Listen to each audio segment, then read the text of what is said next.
On this week's episode of the Rugby Nerds, the nerds talk about the second upcoming game between the Wallabies and the Springboks and the team announcements. And JP's 1 minute rant.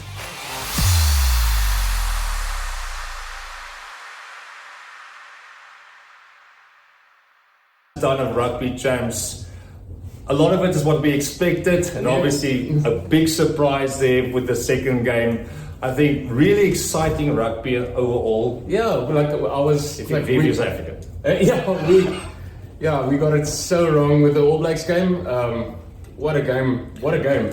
I think from a South African perspective is, experience really showed. I think Australia really looked intimidated by the forwards. Yeah, and I think they just looked off the pace. And I think that they really had no answer for the physicality. I know it's a lot of people say about the physicality, but it's really a thing. I think Tupo's not being able to play had a massive impact in their scrummaging. Yeah. But also, they just struggled overall. The Boks were quick. They used the laws in their favour. Like a Piper? What a great move from Rassie again. We'll touch on some of that later. What stood out for you in the game? I think so. Obviously, I think everyone talked about this already, but the innovation of Rassie Erasmus, and obviously the impact Tony Brown has had on the Springbok team in regards to having that confidence to do things out of the box. One thing, Jean-Pierre, that I actually want to add. The moves we do, for instance, the two liner jumpers playing back, doing the maul, that's nothing new. No. We have seen something like that. I think we've done this in school. But to do this in international level takes a lot of guts and confidence and experience again, right? Yeah. And to be able to have the ability to execute and having Cheslin throwing into the line, scrum off. Just quickly, tell me, why did Cheslin put the ball into the scrum? I think I know the reason, but can you? Yeah, so obviously to create that extra option out wide, right? Yeah. So you had your wing doesn't mean anything when the scrum is against the touchline. What does he do? Nothing at all. So Cobus Ryder was playing an inside ball, right? So that he was an option, option one. So you got an extra man in the back line. So it didn't work out that way because the scrum was dominating so much. Elrich was controlling the ball. Yeah. Maybe what we'll touch on some of the guys who made a really good impact. Yes. Of new guys. Yeah. But overall, I think we controlled the game really well. Pity about some of the discipline issues for me, which is marginal, but the rule's the rule. You need to try and adjust where you can. I think we left a lot of points out there. I think it could have been. Go and watch that again. I know everyone's hammering on Billy for that, but just go and look at that. Billy's not selfish player. Right. If you look at that try again, the angle, right? Everyone was drifting. He was the way that Sasha ran. Sasha maybe held that ball on for. I agree. I think a second too long, and he kind of ran him dead. I don't know. That's that's actually Afrikaans sayings, but he ran out of space. He ran out of space, and he kind of pushed Billy to the side. It's like someone overrunning. It's like overrunning, and I think if Billy had to pass that quickly, they might have pushed them out to the corner. Mm-hmm. That's just my opinion, but. Maybe he should have passed. That was the better option, but I don't think it was a selfish move. I think he definitely not. Billy knows he doesn't have pace, and he doesn't score. He doesn't like scoring tries. People always laugh when he scores. My teammates, you always see lekker one, Billy. Yeah, lekker, well done. He doesn't score tries. He makes tries. He passes he gives the last pass. But anyways, I think he should have passed, but I don't think it was because of selfish reasons. 100%. I actually agree with you. I think where Sasha was brilliant. One or two touches could have been better from him. Also that reckless dive into Cobus Ryder. I was like, wow, that was so reckless and irresponsible. But yes, he's young. And Ryder almost got injured properly. Yeah, it's just a little bit inexperienced. It's not a complete performance. It's that confidence. It's a young man. Confidence. But I like it. I think reckless player. He deserves another chance. He defended well. We're talking about Nkomazulu. We're not going to go on about him too long. Everyone did it enough. Yeah. Okay. I think JP. Let's talk about a quick standout. I'm going to go back to Ox as well. Can I stop you there? Please. Ox was again my man of the match. He's, he's going to be my man of the match. I don't know if you know. But Ox, never mind for the obvious thing, which is the scrummaging, but that link, his touches, that there's link between. That was great. Check how many times he handled the ball, right? Like I'm saying, he's tackling, his scrums, his touches from like Scott Berger used to do that linking. 100%. Scott played that. Almost that fly-off role, yes. like Willie does a lot of the time. Yes, you know, that link between the forwards and the backs. You don't expect it from a big prop like that. And Ox's soft touches are really good because he almost does it at 80%. Yeah. 100% is that connection, and he kind of just at that crucial time he offloads, which for me was extremely pleasing to see. He's really coming to you. Man. Every time you think, we're going to play someone like. Hold my beer. Ox was awesome. My man of the match, but I mean, I don't think anyone would say that. No, no one's going to argue. I think it's between 1 or 2 or 3 players, and just other significant players for me. Obviously, Peter Steph the toy. He's not human. He's not human. Jean-Pierre, he might be raising his hand to be him and Eben, obviously, to be the 2 greatest Springboks of all time. Yes, so Peter Steph the toy, I'm like, he might be Superman. He's next level. He's really next level. It's like, when does it stop? Yeah, so I think obviously his hand can always be sus, but he's squashing that rumor as well. Yeah, because look at that try. Magnificent try, off the speed. Andre used to say he loves Peter Steph, but not close to try. Not close to try. Never give him the ball because he's going to knock it off. Because he used to. We're like, yeah. But yeah, big. I thought obviously he was massive. Ben Jason Dixon, he was really good. Ulrich Lowe. I was going to say, I loved him. I think he ran out of gas. Yes. But he was really good for 30 minutes. And we spoke about it last week, and we said he kind of fills that Dwayne Vermeulen role, which Jasper Wiese and Evan Roos and those guys haven't. They haven't done that for me. And Ulrich Lowe comes in and he looks more like that kind of player. It's more the player that fits into our game plan for me, especially Jean-Pierre. If you look at that 30 minutes Ulrich Lowe did was more for me what Evan Roos did in 2 games. Yeah. And it wasn't a great performance from Ulrich Lowe. It's not like wow, but it's like he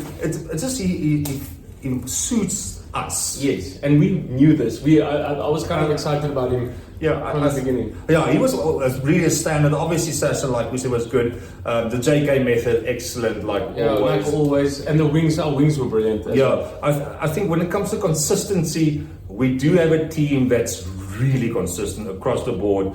From how they perform, there's very little that can go. But that guy stood out for me playing bad. Yeah, and the best of all is I think we still have to play a complete game and.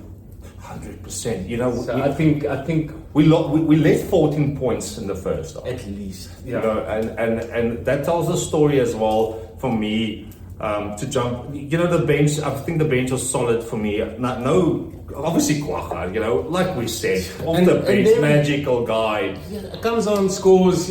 I've got this, guys. Don't worry. I'll just wrap it up. And it's kind of sad to say that that's his best place to be. But he's always everyone has a role to fill. Everyone has a role to fill. Exactly. He's a 40-minute guy, and that's what it is. And that's amazing. He does more than 40 minutes than most guys do in 2 games. Exactly. Yeah. So, and I think that's something to be really chuffed about. I think Kobus Reiner, he was solid, but he's the one guy. But also, it's not this type of game. But I don't think he used all his opportunities to create longevity in his career at the moment. I still want Grant Williams, right? Grant Williams to start. Me too. I want him to get a chance to just show what he can do for a full game, because I know he's still young and he's probably going to get his chances going forward. 100%. Look, a lot of players' careers will come to an end in the next couple of years, which we know. But it's passing that baton to the next guy, really easing them into international rugby, which is quite exciting to see. And you can see we're actually doing that now with a guy like the Ulrich Lowe and the Sasha Ngonzulu. So it's a lot exciting. JP, one thing that concerns me is actually Australia. In the sense of, we mentioned we want a strong Australia. It's good for, the World Cup is there next year. The British Irish Lions. So half the crowd of South Africans. That's very concerning for that was also for us. Yeah, but for World Rugby, that's red flags. Especially a talented country like Australia, because but they're losing the battle towards the other codes. Yeah, especially the league, especially the footy. Yeah, AFL and league. Yeah, they're losing the battle there because their talent pool is going towards that. Because you know, yes, we were just discussing before the podcast that they've got proper talent out there, like still playing right now. But obviously, they put so much restrictions that you have to be in Australia to play. It's not going to work for a professional game, because if that's their depth that we saw on Saturday, they're in massive trouble, and which is kind of sad to see, because they lost every single battle. Liners, they were competitive, but every other battle they lost for me. Yeah, I mean, like, what's the flyer's name? I don't know. We know the liner that came on with, but like Tom Wright at fullback. Yeah, like I said, why is he playing international rugby? Yeah, no, they like it's such a job. Corabetti that's coming on next week. He will make a difference. Yeah, Angus Bell potential will make a difference. Yeah, but still, you can't rely on these two guys to come in next week. And the thing is, what happens if they're not there? It doesn't look like there is much happening. Yeah, and like I said, what's going to happen next year? British Irish Lions? Oh, sure. Bad news. Bad news. Anyway, so moving on. South African just performance score for me 7.5 out of 10. I think they were really good. I think we could have kind of handled it slightly better, but overall, probably the 5.5 take off for the 2 yellow cards to the 3. A lot of cards in the last few games, which is maybe a concern, but yeah, but it's also like JK's thing. That was legit going for this shit. But the rules are rules. We understand, and we'll move forward. So just a quick tap before we go on to next week's game. Obviously, you know, we were both really wrong with the Argentinian New Zealand game. I think Argentina or New Zealand underestimated experience. Yes, and just on that, New Zealand, if you go and watch that game again, because I watched the whole game and I watched it again, the highlights. New Zealand was in control of that game. They lost the game, and take nothing away from Argentina, who played just with passion, and as they cry, they cock. Yeah. Sorry. And they can show up and beat any team in the world. Really, they can. That is Argentina. Next week they can take a 40-point hammering. That's probably that's realistic. Yeah, that's what happens. But it's Eden Park. Yeah, and New Zealand has a bad record the last 5 games where they just played now. So the thing is, everyone, like we mentioned multiple times, everyone's catching up.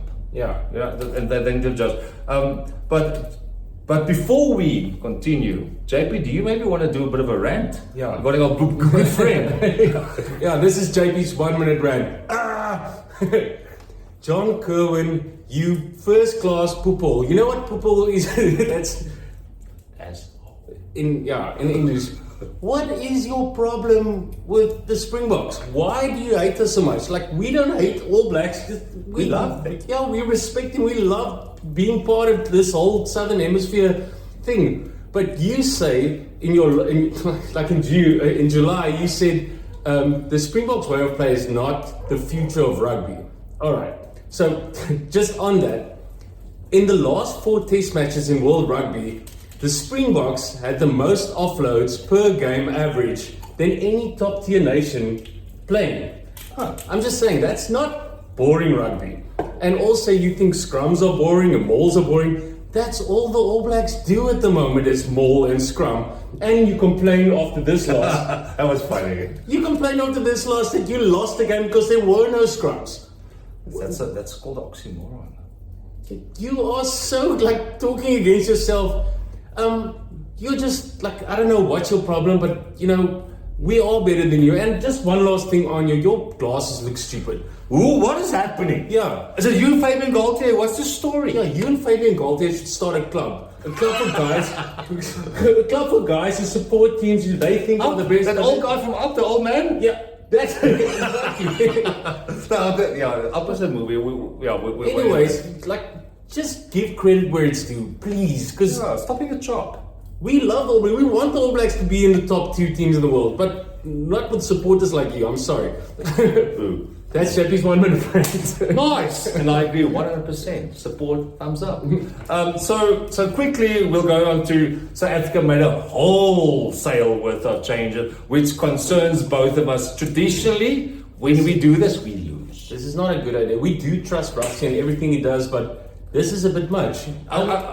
Sorry. No. I just thought maybe 1 or 2 changes. Bring in Fussy, bring in a few guys, and let's just smash Australia, finish them off. We've got a whole 2 weeks, then a week off to come back to South Africa, recharge batteries and all that. But I'm a bit concerned about all the changes. It's proper. For me, it's mostly in the forwards. It's mostly in the forwards. Obviously the thing that kind of the bench is amazing, but it might be too little, too late. But it might be Australia is so weak that we can do it with this team. But for me, it always concerns me. Traditionally, we would lose these games. And remember, sorry, Jean-Pierre. No. Australia wouldn't know. Those players know now what to expect. They know. Okay, it's coming. I'm going to stand back, and we tend to stand back, take it a bit more easier. I don't know. Also, we want to win this championship, and we have Argentina did us such a big favor with this opening it up. Eh? Or opening the lead for us. Yeah, opening the lead. We could just. Argentina will not beat us. No, and we could just smash Australia this game and recharge our batteries and keep that momentum, and then we play New Zealand, the best team week in, week out. I have to. Until we go and play, because we still have to play Argentina over there, which is always fun. Such a fun game. Yeah. The best game. Yeah. So Adrian, you want to go through the team this time? Yeah. No, it's just so I think if I had to say that what's interesting in the squad for me is obviously Lukaya starting a game against a proper team. No offense, Portugal, but against a proper team, and Jesse Kiel, that combination will be interesting for me. Yeah, and I'm Leeds game there. Yeah, I think that's interesting. Other than that, I'm going to see how Thomas Atoy goes. I'll be interesting. Obviously, Jan Grobelaar, Jan Hendrik Wessels, that'll be interesting. Jan Hendrik Wessels still needs to convince me. But other than that, I'm excited about the bench. Actually, I'm excited about the bomb squad coming on, because I think that'll make the difference. I just told Adrian before the podcast, our bench combined caps are more than the whole starting team. Yeah, because it is, and it's still exciting. But obviously, we still have Peter Toy there, which kind of creates some stability in that pack, and that's the only stability. Yeah. Other than that, it's a pretty green pack. Yeah. But on the bench, obviously, we've got some proper stalwarts, and obviously Andre Pollard. Jean-Pierre made a prediction that are we looking at Andre Pollard the new 12? Oh yeah, just moving forward, because we've got Mani who's still young, and Mani, and as we say, Mani is a great player. Great content. If you can take the pressure off Mani and kick a game, I'll start him any day. He's so good. Yeah. Going forward, he's so and good. Also, Willie is aging as well, so Willie won't make the next World Cup. We don't think. No, definitely won't. And a guy and so you got Damien Willemse coming back, which is a young guy. You got Sasha who can play inside centre, fly off, wing, probably anything, scrum off if you want. And new talent coming up still. Yeah. So, but the whole thing is, Andre Pollard's not that old. He's 30 years old at the moment. He will make the next World Cup. He will make the next World Cup. And injury. And Andre Pollard plays very well at inside centre. We've seen that.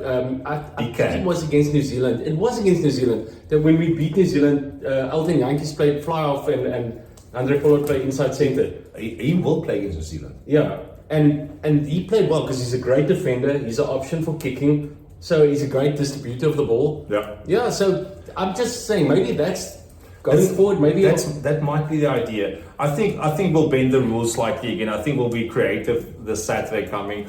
If it plays out, if we can execute, that's another question to be asked. But again, excited to see what Australia brings to the table. I think they will be super competitive. I think it's going to be much closer. Yeah, we will be very disrupted with this squad.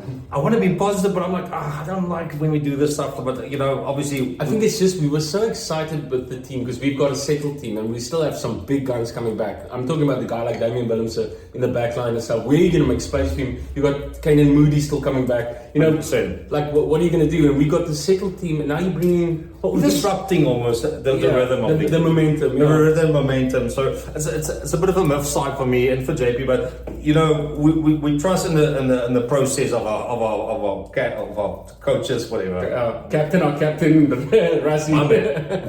Anyway, so I'll do a quick prediction from my end. I think South Africa by 3. I just think, I know it's Bloemfontein in Australia, but I still think it's going to be super, super close. Yeah, unless this team steps up. I'm not going to go. It's going to be a 5-point game. That's all I'm going to say. Yeah, but quickly, New Zealand versus Argentina. New Zealand by 904.